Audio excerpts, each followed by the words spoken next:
मैंने घर का दरवाजा अंदर से बंद कर दिया था और अपनी स्कूल की ड्रेस उतरने लगी ताकि अगले दिन फिर से इसे इस्तेमाल की जा सके। मैंने अपनी कमीज उतार दी और अंदर जो पहना था उसे भी उतार कर बेड पे रख दिया।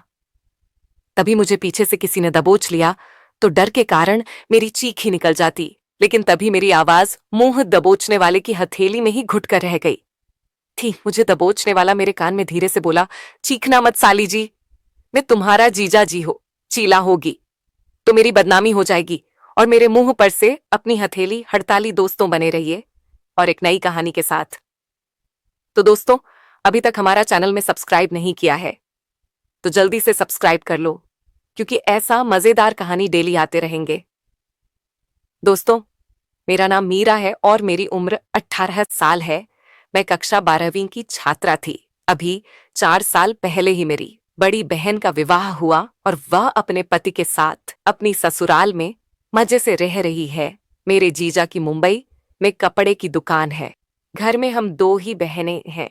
जीजा जी आज अपने व्यापार के सिलसिले में मुरादाबाद आए और 3 दिन जीजा जी हमारे यहाँ ही रुकने वाले थे। उन्हें देखकर बड़ी खुशी हुई। जीजा जी काफी हैंडसम है और हंसमुख थे। यहाँ तो मैं तभी जान गई थी जब जीजा जी दीदी को पहली बार देखने आए थे। चटपटी बातों से उन्होंने दीदी और मुझे हंसा हंसाकर लोटपोट कर डाला। उनके आ जाने पर मैंने तय कर लिया कि रात को उनसे ढेर सारे किस्से सुनूंगी। खाना खाने के बाद मैंने जीजा जी का बिस्तर एक कमरे में लगा दिया गया।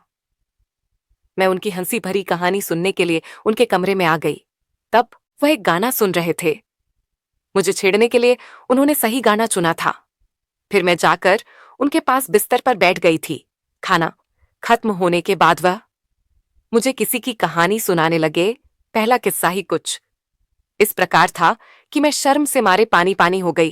किस्सा सुनाते बीच जीजाजी ने मेरा कोमल हाथ अपने हाथों में ले लिया और हल्के से दबाते हुए बोले, आया साली जी। मैं जवाब नहीं दे पाई। अपना हाथ छुड़ाकर मैं उनके बिस्तर से उठ खड़ी हुई थी।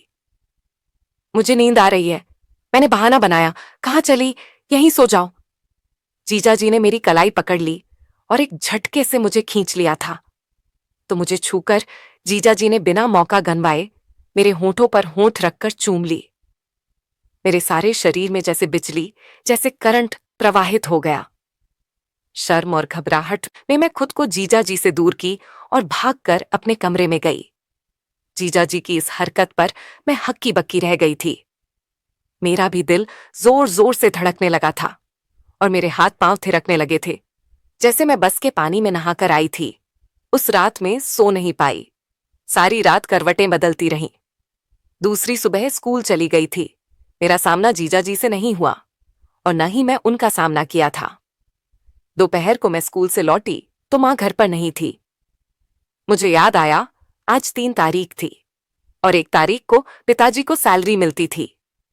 इस दिन मां पिताजी के पास कारखाने में पहुंच जाती और पिताजी और मां घर का सारा सामान बाजार से खरीदने चले जाते। घर में पूरा सन्नाटा था और जीजाजी अभी घर से बाहर गए थे। मैंने घर का दरवाजा अंदर से बंद कर दिया था और अपनी स्कूल की ड्रेस उतरने लगी ताकि अगले दिन फिर से इसे इस्तेमाल की जा सके। मैंने अपनी कमीज उतार दी और अंदर जो पहना था उसे भी उतारकर बेड पे रख दिया। तभी मुझे पीछे से किसी ने दबोच लिया तो डर के कारण मेरी चीख ही निकल जाती, लेकिन तभी मेरी आवाज मुंह दबोचने वाले की हथेली में ही घुट कर रह गई थी। मुझे दबोचने वाला मेरे कान में धीरे से बोला, चीखना मत साली जी, मैं तुम्हारा जीजा जी हो, चीला होगी तो मेरी बदनामी हो जाएगी। और मेरे मुंह पर से अपनी हथेली हड़ताली छोड़ी। मैं कांपते हुए बोली, ये गलत बात है जीजा जी। जीजा से बोले, मैं तुम्हारे लिए तभी से तड़प रहा हूं जिस दिन तुम्हें पहली बार देखा था। तुम्हारी दीदी से काम का बहाना बनाकर यहां सिर्फ तुम्हारे लिए आया हूं। मुझे कपड़े पहनने दीजिए जीजा जी, प्लीज। मैंने जीजा जी से रिक्वेस्ट की। जीजा जी ने कहा, तुम्हारी जवानी देखने को तरस रहा हूं मैं आज, मुझे इस कच्ची कली को जी भर कर देख लेने दो। यह कहते हुए जीजा जी ने मेरे ऊपर हाथ रख दिए और सहलाने लगे। मेरी सांस उखड़ने लगी थी और मेरा चेहरा शर्म से लाल हो गया। मुझे शर्म आ रही थी और मेरे हाथ कांपने लगे थे। जीजाजी इस तरह सहला रहे थे कि मैं पूरी तरह से गर्म होने लगी। दोनों की सांसें तेज हो रही थी फिर दोनों में अचानक ऐसी फुर्ती आई कि कुछ ही सेकंड में दोनों के सारे कपड़े रूम में यहाँ वहां वहां बिखरे पड़े वो छूटता जा रहा था और मैं भी प्यासी धरती की तरह एक बूंद के लिए तरस रही थी। मैं आज रात प्रेम रस से सराबोर हो जाना चाहती थी। राहुल भी बादल की तरह बरसने को तड़प रहा था। आज मेरी सारी तमन्ना पूरी हो रही थी और जीजा जी के सब्र का बांध टूटा तो जीजा जी ज्वालामुखी उगलने लगा था जो दरारों में समा गया था। मैं भी प्यार के रस से सराबोर हो चुकी थी। दोनों अपनी सांसें काबू में करने की कोशिश कर रहे थे। कमरे में आग की आवाज के बाद अब शांति थी। अगली सुबह मेरे फेस पर अलग ही ग्लो था।